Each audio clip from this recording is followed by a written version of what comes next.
Paul gives us a pop quiz in the book of Ephesians, and it turns out, sorry to disappoint you, there's nothing flashy about faith. That's what's coming up on this episode of Cultivate.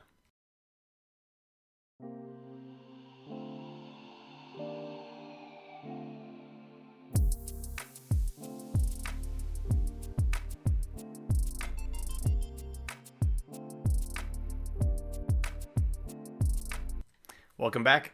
Thank you for joining us as we press on in our study of the book of Ephesians. We are finally getting into chapter 4. I've been looking forward to this really ever since we started. Let's go ahead and read the scripture together so we can have it fresh in our minds. As usual, I'll have it up on the screen so you can follow along, and I'll read it out loud. Here it is, Ephesians chapter 4, verses 1 through 6. Therefore, I, the prisoner for the Lord, urge you to walk worthy of the calling you have received, with all humility and gentleness, with patience, accepting one another in love, diligently keeping the unity of the Spirit with a peace that binds us.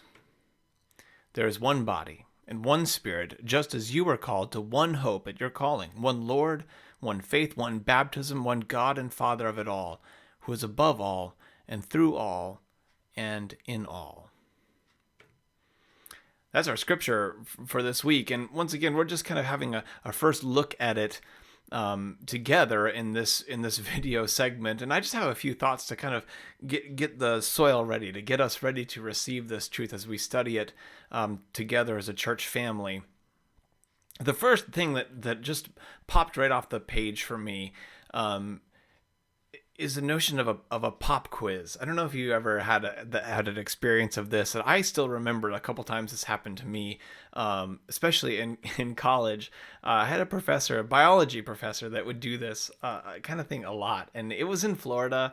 And every once in a while he would say, all right, everyone, I want you to close your books and put them away. And we'd have basically two options. One of two things was about to happen. Either he was going to take us on a field trip, which he did pretty often. It's like, all right, put your books away, put your notes away. You don't need them. And we're going to go outside and we're going to go look at this thing that I've seen, biology class. And he just took us on some cool field trips. That was one option. The other one was a pop quiz.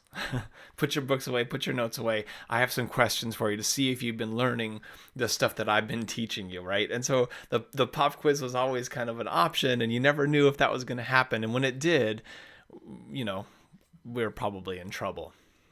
Paul kind of does that here. You kind of been reading along chapters 1 through 3, and then all of a sudden he hits you with this word, the therefore word. And in scripture, really in language, but in scripture, what that means is what's come before has provided the foundation, the reason, the logic for what you're about to read. So when Paul says, therefore, it means I've been leading up to this. I've been leading up to what I'm about to say. At this moment in Ephesians, I'm referencing everything that I've been saying before. Have you been paying attention? Have you been picking it up? Do you know what I've been saying? Because all of that has been building up to what I'm about to say. And I'll be a little bit more kind than my biology professor was. Because I'll remind you, what's been coming before? What have we been talking about in the last 3 chapters of Ephesians? It's been really summed up in one word: identity. This is who God is. Identity. This is the identity, the character of God. This is who God is. It's been one of the identity things that Paul's been covering. The other one, the identity of who you are. The identity of the followers of God. This is who God is, and this is who God's followers are. This is who the church is. That's really been the main point, the 2 main points that Paul's been trying to get across in the last 3 chapters. This is who God is, and this is who the followers of God are, both as individuals and as the church. Because of the identity of God, then, because of the identity of God's followers, here's the next thing I'm going to say. And the next thing he's going to say is so beautiful. It's not flashy. It's not magical. It's not mysterious, but it's so important. It's the action that flows from the identity.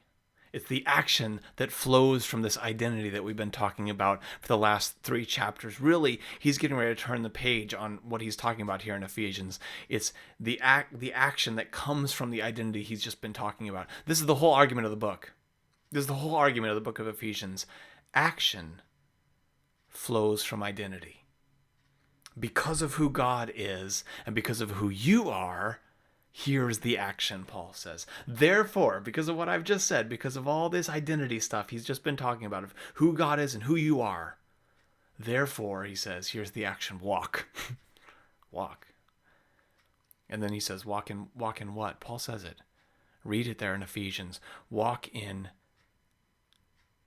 humility. There's a tough word. Walk in humility.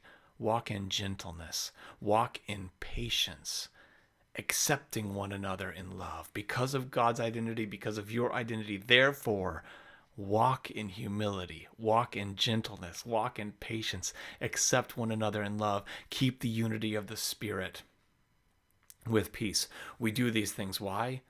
Because of who God is and because of who He makes us.